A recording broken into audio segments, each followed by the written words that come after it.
ও রব, আমাকে নিয়ামতপুরের জমিনে মুসলমান ইমানদার মা বাবার ঘরে পাঠাও। অথচ আল্লাহ তাআলা আশরাফুল মাখলুকাত, সৃষ্টির সেরা জীব মানুষ, আখির নবীর উম্মত করে দুনিয়া পাঠাইলো। কোনদিন তো আল্লাহকে বলি নাই, আল্লাহ তুমি আমার মানুষ বানাও। খলাকাল ইনসান,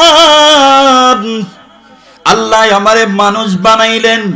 আল্লামাহুল বায়ান, কথা বলার ক্ষমতা আমার আল্লাহ আমাকে দান করলেন। কত মানুষ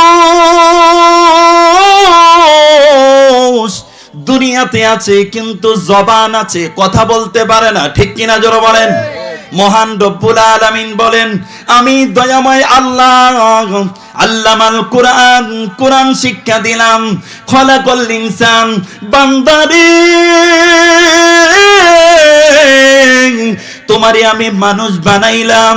আল্লামাহুল বায়ান, কথা বলার ক্ষমতা দান করলাম। কোনদিন আমি আল্লাহকে বলো নাই, আল্লাহ তুমি আমাকে মানুষ বানাও, তুমি আমাকে হাত দাও, দুইটা চক্ষু দাও, পা দাও। অথচ মহান রব্বুল আলামিন হাতের জায়গায় হাত, পায়ের জায়গায় পা, মুখের জায়গায় মুখ, জবানের জায়গায় জবান, জিহ্বার জায়গায় জিহ্বা, কথা বলার ক্ষমতা দান করেছেন কে?